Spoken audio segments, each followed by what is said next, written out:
자, 여러분, 우리가 이제 예배 모범 강론 세 번째 들어섰습니다. 여러분, 책 다 들고 오셨나요? 예, 너무 무거워서 못 들고 오겠죠? 예, 예, 그럴 줄 알고 제가 이제 그 본문을 띄워서 같이 이제 읽을 건데요.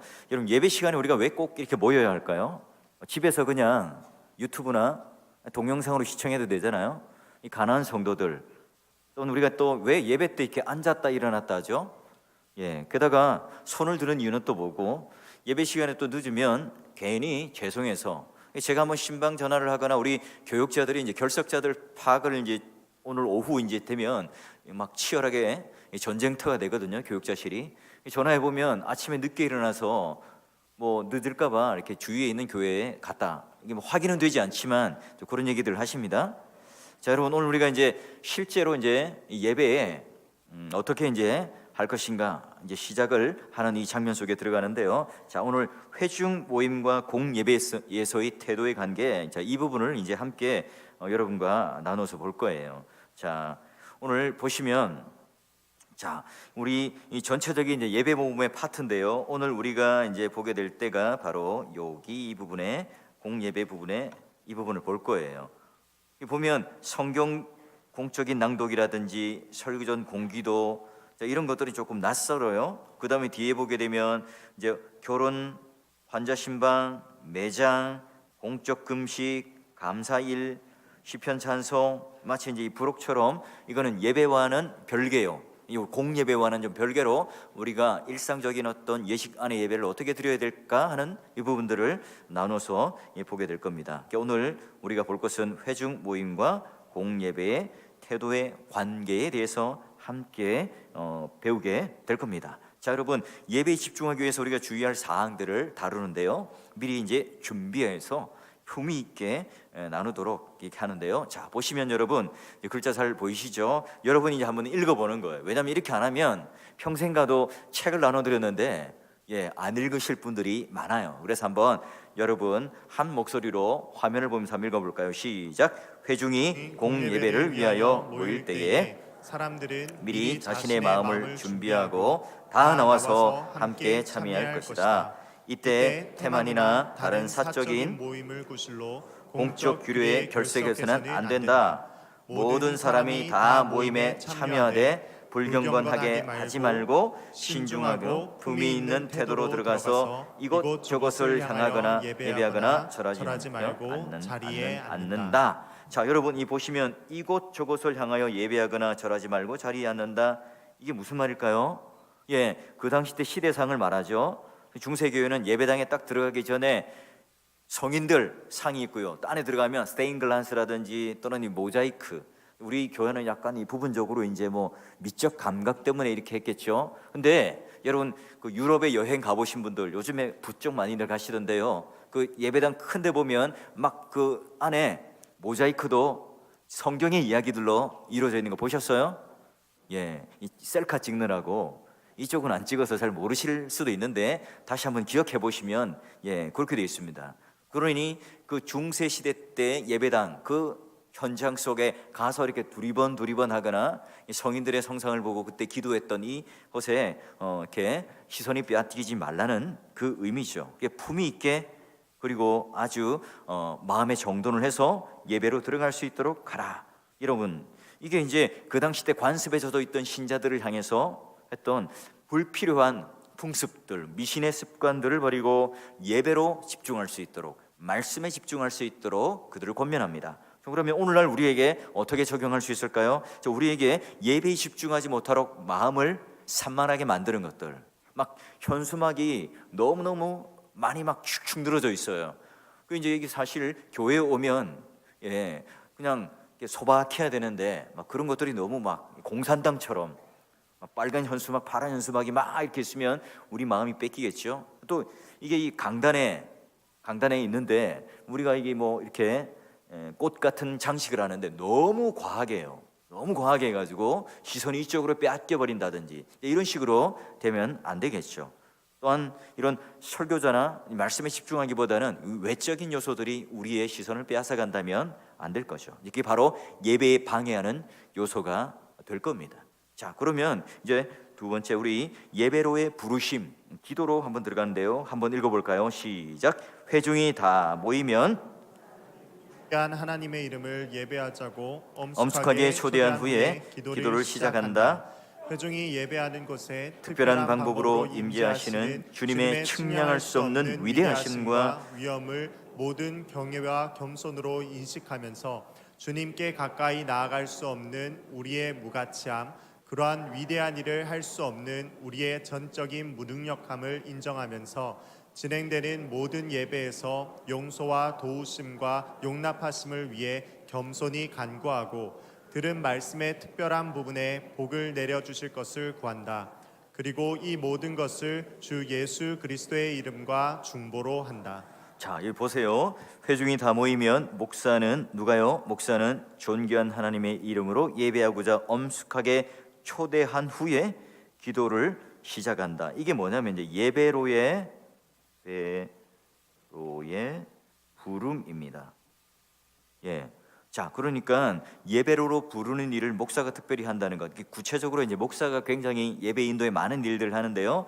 그렇고요. 그다음에 예배를 보니까 우리 힘으로 드릴 수 없다는 것을 고백해요. 이게 마음가짐 자체가 회개하고 죄에 대해서 통렬하게 하나님 앞에 상한 심령으로 나아가는 것, 주님의 도우심을 구하는 게 예배의 기본이라는 거죠. 왜냐하면 예배의 주인은 바로 하나님이시기 때문에 그래요. 자, 또 넘어가 볼까요? 자, 공예배 때 가져야 할 태도 시작. 공예배가 시작되면 사람들은 전적으로 참석하여서 목사가 읽거나 인용하는 것 외에 다른 것을 읽어서는 안 된다.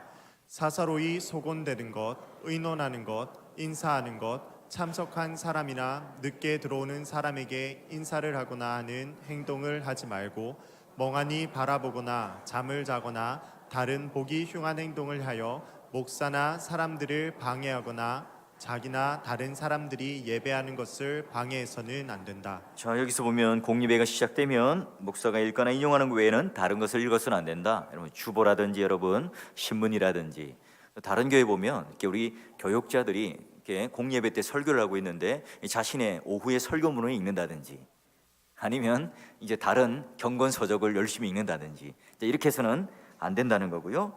그리고 뭐 멍하게 있거나 다른 사람을 보고 인사하거나 하지 않는 것, 그리고 목사와 또 다른 사람들 막 흉한 행동을 통해서 이 설교를 딱 하고 있는데 회중석에서 흉한 행동, 뭐 이제 너무 심하게 이렇게 코를 후빈다든지 뭐 여러 가지 머리를 너무 극적인다든지 하여튼 그런 행동들이 이제 눈에 쏙 들어오거든요. 그런 분들이 이제 그런 식으로 이제 하지 않는 것으로 서로에게 방해를 하지 않는 것으로 이렇게 예배에 참여한다는 거예요. 자, 그리고 이제 그런 식으로 다른 사람에 대하여 먼저 예배를 방해해서는 안 된다. 그 다음에 라를 볼까요? 시작. 만약 부득이하게 예배 시작부터 참석하지 못할 일이 발생하는 경우 회중의 모임에 들어올 때는 개인적인 기도에 전념하는 것이 아니라 진행되고 있는 하나님의 규례에 회중과 함께 경건하게 참여해야 한다. 자, 이 말이 뭐냐? 여러분 종교개혁 당시에 딱 보니까 모두 경건해서 지각을 아무도 하지 않았다. 그게 아니에요.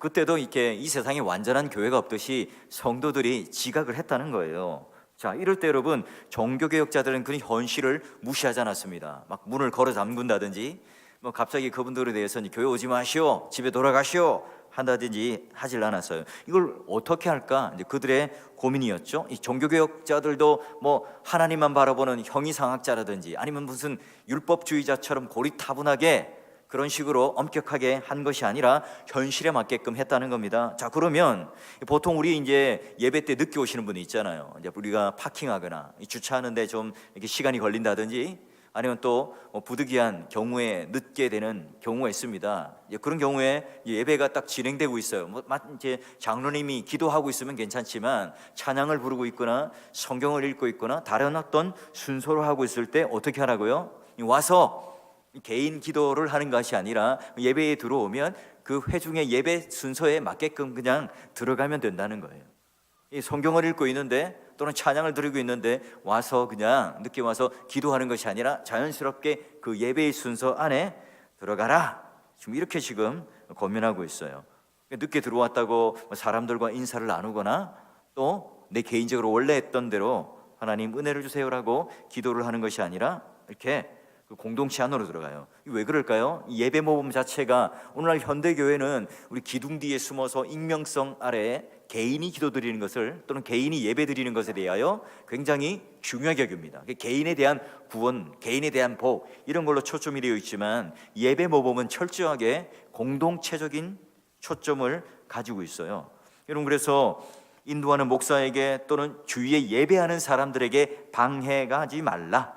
이게 자체가 뭐예요? 내 개인이 예배 드리는 것이 아니라 공동체가 함께 예배를 드리고 있다는 거예요.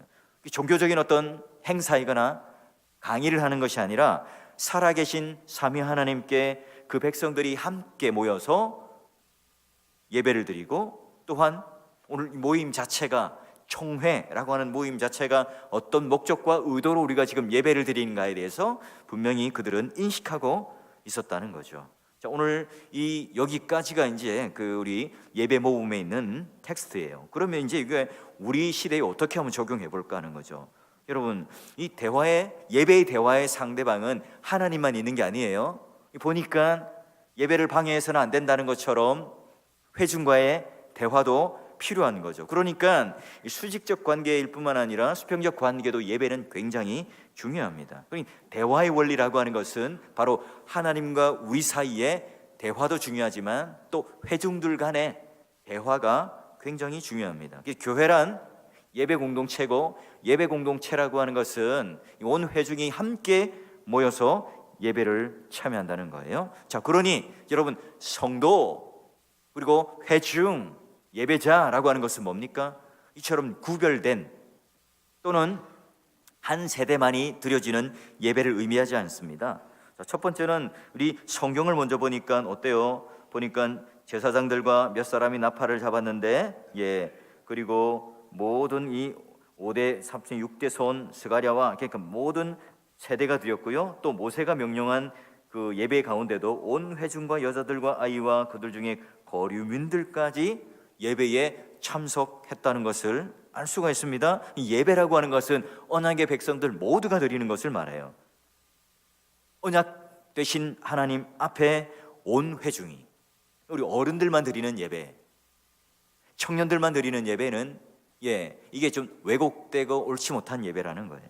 성경적으로 볼 때, 또는 우리가 믿음의 선배들이 드렸던 예배를 볼 때요. 이 성경에서 말하는 예배라고 하는 것은 어린 아이, 젖먹이부터 노년에 이르기까지 모두가 한 세대가 모여서 함께 드리는 예배를 공예배라, 총회라 이렇게 얘기를 합니다. 노인들만 따로 또는 어린 아이들만 따로 드리는 이 예배는 예배라고 할 수가 없겠죠. 여러분, 종교개혁 경신에 따른다면 우리가 지금 나누고 있는 주일학교의 체제 이런 모든 것들도요, 세대를 구별하여 드리는 것은 예배 외에 우리가 이제 따로 그 눈맞춤 또는 눈높이에 맞는 이 교육을 하는 거라고 볼 수 있습니다. 이 교육에 대한 교육은 이렇게 따로 별도로 가질 수 있지만, 이런 맞춤 교육이 필요할 수 있지만, 공예배라고 하는 것은 우리 아이들과 어른들이 함께 그 세대 안에 들어와야 돼요.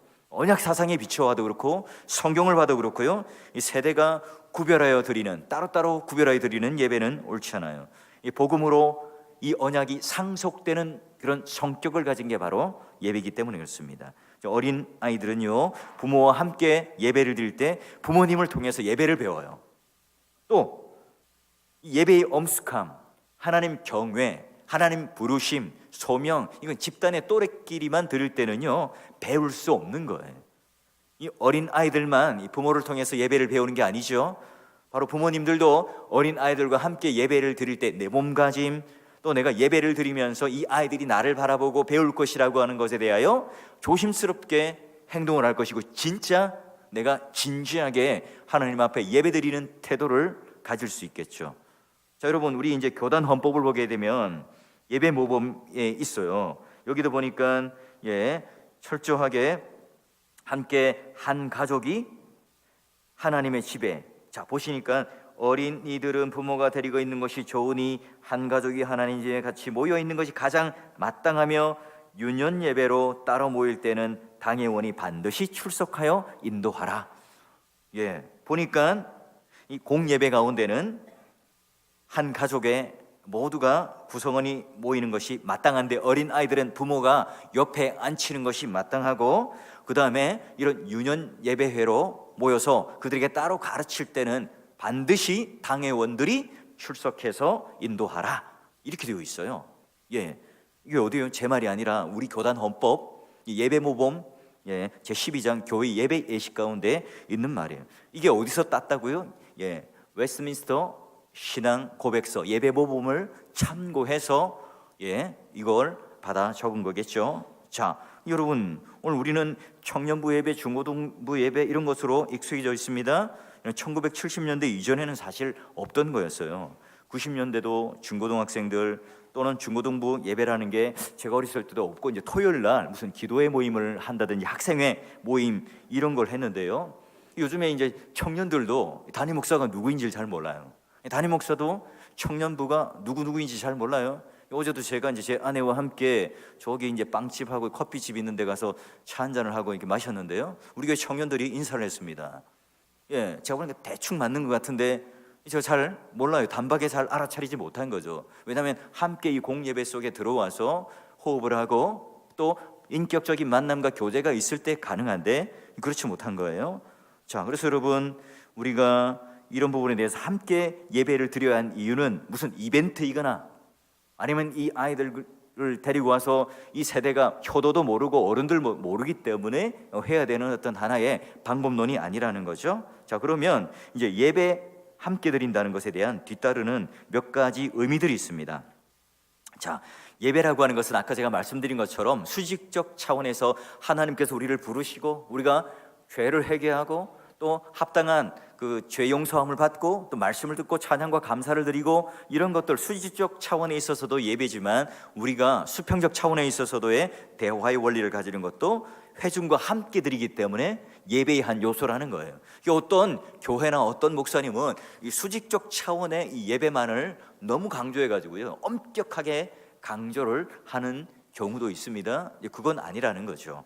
자, 먼저 보니까 하나님께 예배드리는 사람도 함께 이제 고려를 해야 되는데요. 첫 번째 보니까 서로를 잘 알아야 해요. 예배 시간에 여러분 도착하기 전에 모여서 함께 좀 간단하게 교제도 하고 인사도 하는 이유가 뭘까요? 함께 예배하는 사람이 누구인지를 모를 때, 한 식구가 아닐 때, 여러분 내 뒤 앞뒤로 앉는 이 정도 의미를 말고요. 사실 이제 우리 교회 정도의 규모가 되면 모든 사람들을 다 속속들이 안다는 건 쉽지는 않죠. 그럼 여러분, 참다운 공예배는 될 수는 없어요. 우리가 함께 드리는 모든 이 구성원들 또 예배 드리는 사람들이 다 속속들이 알고 그런 인격적인 관계에 있을 때 우리는 바로 회중이고 또한 함께 예배를 드리는 한 식구라고 할 수 있겠죠. 자, 그리고 이제 이런 식으로 그러니까 서로를 알기 위해서는 계속 오면 서로 인사도 나누시고 또 서로 교제도 하시고 또 서로 인격적인 만남을 가지셔야 하는 거예요. 그렇게 해서 우리 또 이제 교육자들 또는 저만 요람을 보고 사람을 계속 보고 하는 것이 아니라 여러분들도 함께 교제의 폭을 넓히시고 또한 교제하셔야 된다는 거고요. 자, 두 번째는 우리가 이제 함께 예배한다는 의미는 뭐냐면 어른들이 모범을 보이는 거예요. 자, 다양한 세대가 함께 예배를 드린다는 것은 어른의 이 모범적인 신앙을 어린 아이들에게 눈으로 시청각 교육을 또 몸으로 함께 경험하는 실천적 경험을 그들에게 보여준다는 의미입니다. 함께 예배를 드릴 때 우리 어린 아이들이 모든 것을 다 이해하고 말씀을 깨닫는다, 아니면 뭔가 어린 아이들에게 초점이 맞는 그런 말씀만을 전해야 된다, 그렇지 않아요. 왜냐하면 오늘 이 내가 예배를 드리고 부모님들이 예배 드리는 이 모습을 보고 이 아이들도 함께 배울 뿐만 아니라 어느 순간 이 말씀이 이제 깨달아지는 나이가 되기 전까지는 부모님들이 잘 정리해서 이 아이들에게 잘 씹어서 소화해서 가르쳐 줄 의무가 있습니다. 그게 자연스럽게 가정 예배가 되고 그게 자연스럽게 가족 모임이 되는 거예요. 자, 그리고 이제 함께 찬송을 드린다는 의미예요. 함께 우리가 예배에 한다는 뒤따르는 이 의미들은 뭐냐면 회중 찬송을 한다는 거죠. 다양한 사람들이 함께 한 목소리를 내어서 찬송하는 것을 말해요. 예배자가 이 마이크 소리를 가지고 너무 크게 노래를 부른다든지 기능적으로 찬송을 잘하는 사람이 찬양을 인도하는 것으로만 끝내는 것이 아니죠. 그러면 우리는 중세 시대로 돌아가는 거예요. 뭔가 찬양적 기능이 있는 사람들만이 찬양을 드릴 수 있는 것으로 오해해서는 안 돼요. 그래서 여러분, 찬송은 누가 가르칩니까? 목사가 가르쳐요. 음정 박자를 가르친다는 의미가 아니라 찬송의 그 가사의 의미가 무엇인지를 제대로 가르쳐요. 그래서 여러분, 예배 전에 옛날에는 찬양 인도라고 하는 것을 통해서 모두가 함께 복음성을 불렀던 게 아니라 이 찬송을, 목사가 찬송의 가사의 의미가 무엇인지를, 역사적인 어떤 그 의미들을 밝혀내고 시편 찬송을 하게 되면 시편 찬송에 대한 말씀에 대한 이해들을 먼저 가르쳤다는 거예요. 자, 그리고 이제 함께 예배를 드린다는 이 의미가 뭘까? 여러분, 이 한국 교회가 이제 깃발을 꽂고 수많은 사람들이 몰려옴으로 말미암아 그냥 예배당 작은 것 하나 있으면 참 좋겠다, 이러다가 여러분 사람들이 많이 몰려다 보니까 1부, 2부, 3부 예배 이런 식으로 부를 나누게 되었죠. 뭐 요즘에는 이제 편의상 나는 이 시간대가 좋아요, 나는 이 시간대가 좋으니까, 또 교회 안에 여러 가지 봉사 활동도 하니까 이런 예배들을 나누어서 이렇게 드리게 되었습니다. 자, 그럼 이렇게 부를 자꾸 나눈다는 것은 또한 공예배의 참된 의미가 회색되겠죠. 이 오늘 예배 모범이나 또는 웨스트민스터 신앙 고백문을 보게 되면 이 좁다면 어떻게 하라고요?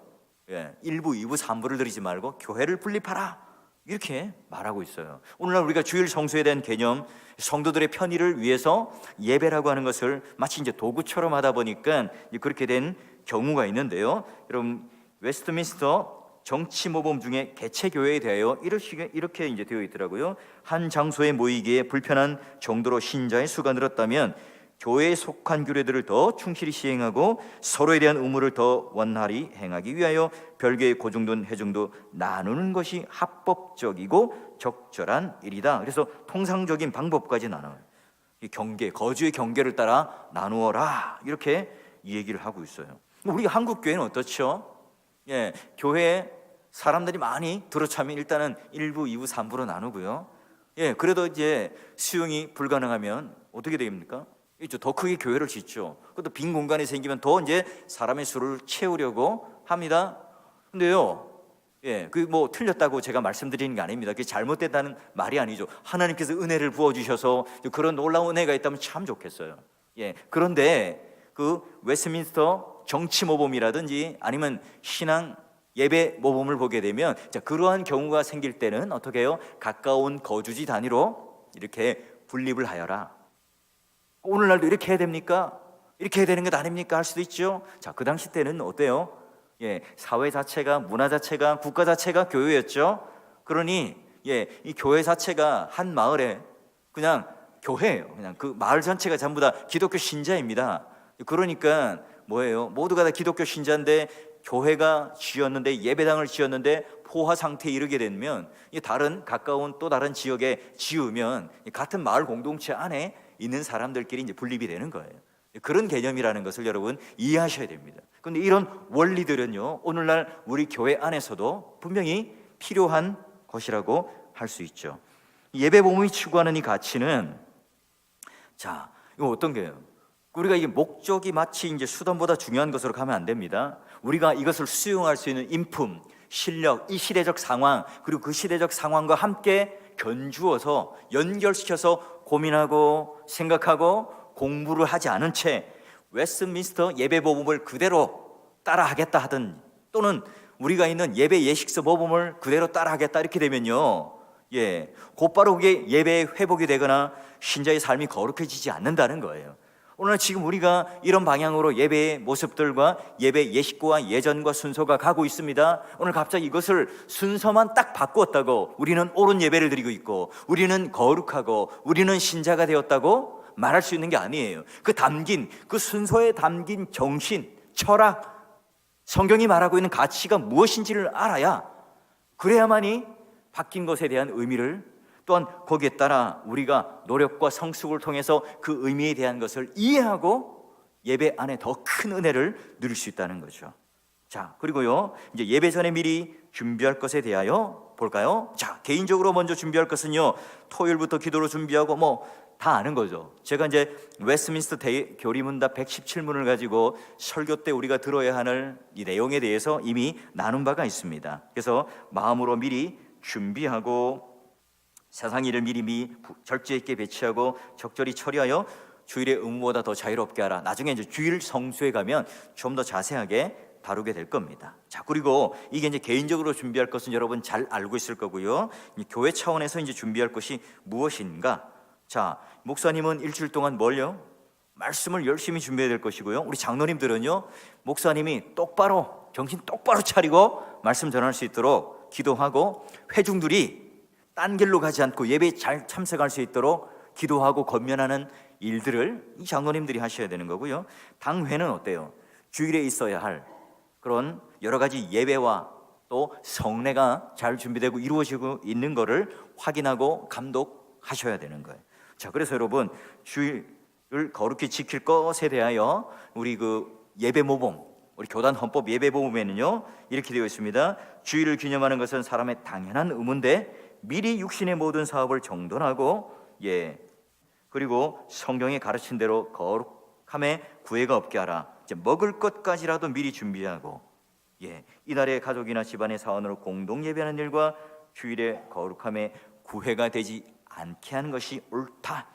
이렇게 되어 있어요.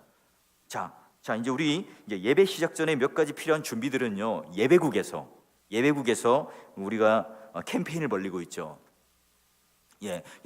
교회 예배당에 들어오면서 이렇게 적혀 있는 것, 그리고 엘리베이터에 붙어 있는 거 보셨어요? 주보에 지난간 몇 주간 또 나갔잖아요. 보셨나요? 봤다고 좀 해주십시오.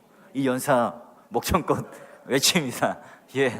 자, 보면 더 일찍 오세요. 더 앞쪽으로 앉으세요. 더 경건하게 휴대전화도 좀 하고 화장실도 좀 미리 다녀오시고, 꼭 예배 때마다 화장실 가시는 분이 또 있어요. 자, 그리고 이제 예배의 동역자들 가운데 어린 아이도 하나님 앞에 성도라는 사실을 잊지 마시고 너그럽게 이 아이들을 품을 수 있도록 해주세요. 자, 이렇게 우리가 지금 하고 있습니다. 자, 그러면 우리가 찬양 전에 10분 전에 오시고, 또 여러분 성경 찬송 열심히 들고 다니세요. 이거 뭐 귀찮다고 이게 들고 오는 일에 이렇게 게을리하지 마시고요, 함께 하시면 좋겠죠. 이게 이제 여러분이 가지는 기본적인 준비예요. 자, 그리고 여러분 옷차림 같은 경우도 반드시 여러분 양복을 입어야 된다, 넥타이를 매야 된다, 성경에 규정한 바가 없어요. 여러분, 제 입장에서는 외출복이, 저는 청바지와 이렇게 와이셔츠 말고 남방이나 티나 이 잠바가 저는 외출복이에요. 양복이 작업복이죠. 늘 양복을 입어야 되니까. 우리 직장 다니시는 우리 그 분들 뭐예요? 양복이 작업복입니다. 주일날 그러면 진짜 외출복, 진짜 좋은 옷은 뭘까요? 어디 뭐 좋은 데 갈 때 입는 그런 옷 아니겠어요? 그러니까 우리가 지금 가지는 이 개념의 의미들은 그 당시 때 우리가 농사를 많이 짓고 농업을 하고 넥타이를 매고 양복을 입는 사람들이 적었을 때는 우리가 예배를 드릴 때 뭐예요? 양복을 입는 것 자체가 굉장히 품이 있고 가장 그 좋은 때때의 옷으로 하나님 앞에 나오는 것 아니겠어요? 우리가 지금 이제 그런 의미로서 이 정신과 철학을 가져야 되는 겁니다. 이 목사가 오후 예배 때 넥타이를 꼭 매야 될까요? 금요기도회 때 꼭 넥타이를 매야 됩니까? 장로님들이 기도하실 때 넥타이를 꼭 매야 됩니까? 곧 죽어도 매야지. 그런 분들은 있습니다. 또 그런 분의 인식도 있을 수 있고요. 또 그러나 또 굳이 이게 왜 매야 되는지 성경에 근거되어 있는 것이 아니죠. 대화의 원리를 통해서 공동체가, 회중 전체가 가능하다면 하는 것. 여러분, 여름에 얼마나 더운지 한번 넥타이 매고 한번 설교 한번 해보세요. 죽습니다. 겨울에도요, 여러분은 그냥 앉아있으면 적절한 온도지만 이 서서 이제 막 악을 쓰고 얘기를 하면 땀이 얼마나 흐르는지 몰라요. 선풍기를 좀 갖다 놨으면 좋겠어. 이렇게 온열기 말고요. 그러니까 사람들마다 그 상황들이 다 다르죠. 그런 의미에서의 대화의 원리를 통해서 잘 규정하고 정의하시면 된다는 거죠.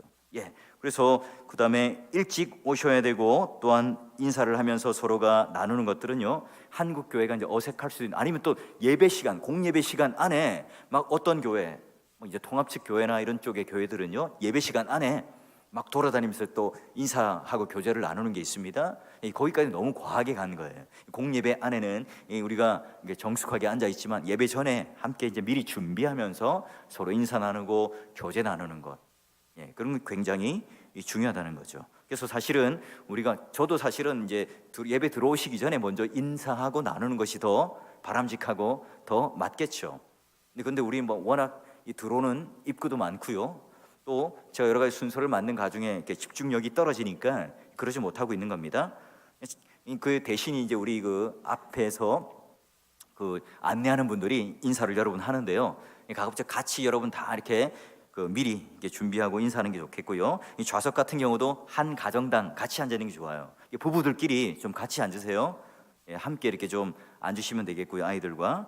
예, 그다음에 직분자들 보면 이 장로님들은 이제 성도들을 적절한 자리로 안내할 수 있으면 좋고요. 집사님들은 헌금 바구니, 헌금 봉투를 준비하고요. 예전에는 이제 우리 장로님석이 따로 있었어요. 그 이유가 뭐냐면 권위 있는 어떤 그 자리를 따로 구분해 놓은 것이 아니라 이 장로님들이 이제 예배에 대해서 철저하게 본을 보이면서 이제 보여주기 위한 모습으로, 예, 그때 교육의 어떤 한 모습으로 장로님석, 장로석이라는 게 따로 존재했던 것이죠.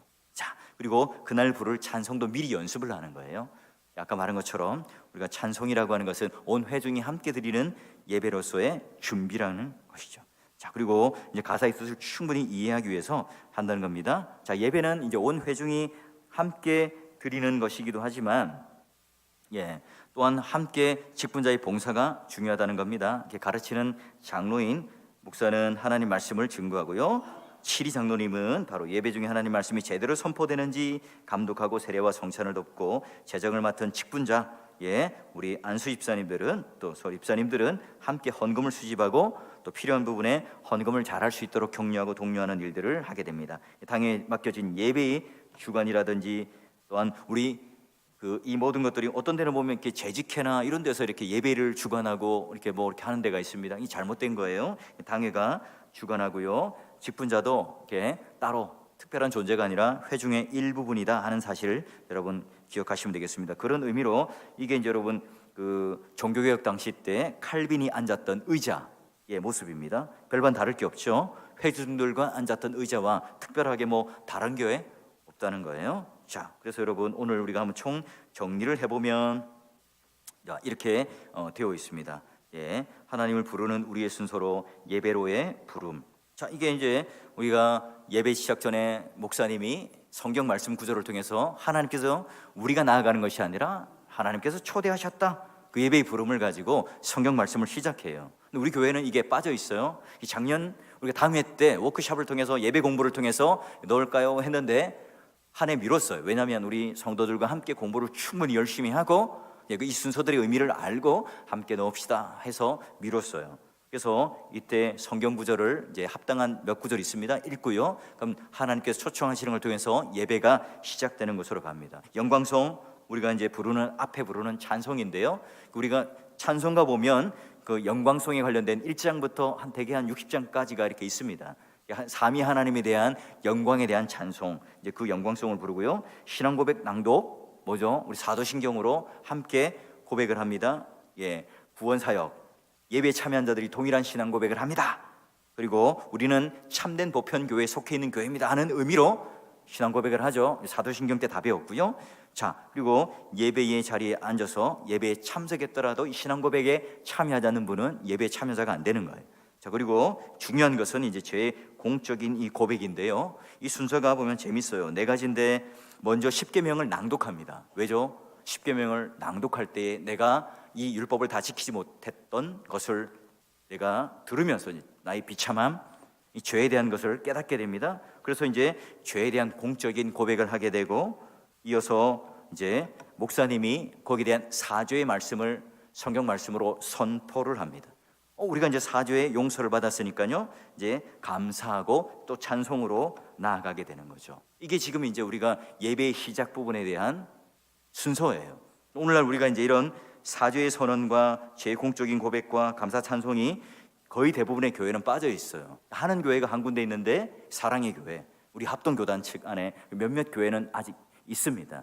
예, 이게 이제 너무 천편일률적으로 그냥 형식적으로 간다 이렇게 해서 없앤 경우도 있고, 아니면 아예 이런 순서에 대한 개념이 없기 때문에 안 한 교회도 있고요.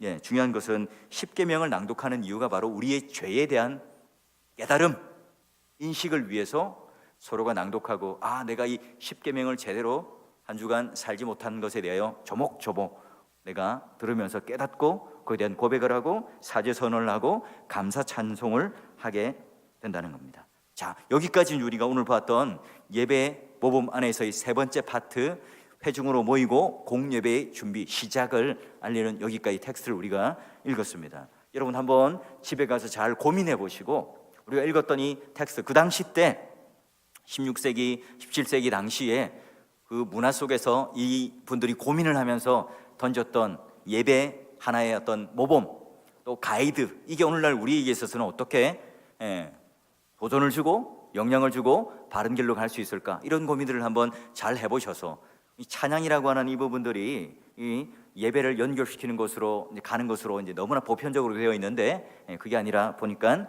예배의 부름을 통해서 내가 가는 것이 아니라 하나님께서 먼저 부르신다는 이 시작으로 예배가 시작되구나, 이런 부분들, 또는 사죄의 시간이 있어야 될까 말아야 될까, 이런 고민들 함께 여러분 해보시고요. 오늘 내가 하나님 앞에 예배 드리는 자로 나갈 때에 이런 상한 심령, 죄의 비참함, 이런 것들을 어떻게 해결하고 하나님 앞에 참된 예배주로 갈까, 그런 고민들을 항상 해보시고요. 또한 이 공부를 통해서 또 집에 가서 한번 틈날 때마다 읽어보셔가지고 우리는 어떻게 하면 바른 예배를 드릴 수 있을까, 그 바른 예배, 신령과 진정, 진리와 영으로 하나님께 바른 예배를 드리는. 그래서 오늘 이 앞전의 말씀이 뭐냐면 23절에 자기에게 이렇게 예배하는 자들을 찾으시는 하나님, 하나님께서 먼저 예배자를 찾으시고 부르신다. 그럼 우리는 바로 바른 예배라고 하는 것은 말씀과 하나님 성령을 가지고 드리는 예배, 그러기 위해서는 끊임없이 우리는 어떻게 바른 예배를 드리고 있는가 고민해야 되고 공부해야 되고 생각해야 되고요. 그 순서마다, 우리 교회에 있는 이 순서마다 어떤 의미가 있지 한번 보면서 비교해 보시고요. 이것을 한번 잘 적용해 보셔서 더 한층 업그레이드가 되는 예배자가 되시고 더 은혜를 갈망하는 참된 예배자로 또 한 주간 잘 사시고 또 승리하는 한 주간 되시길 바랍니다.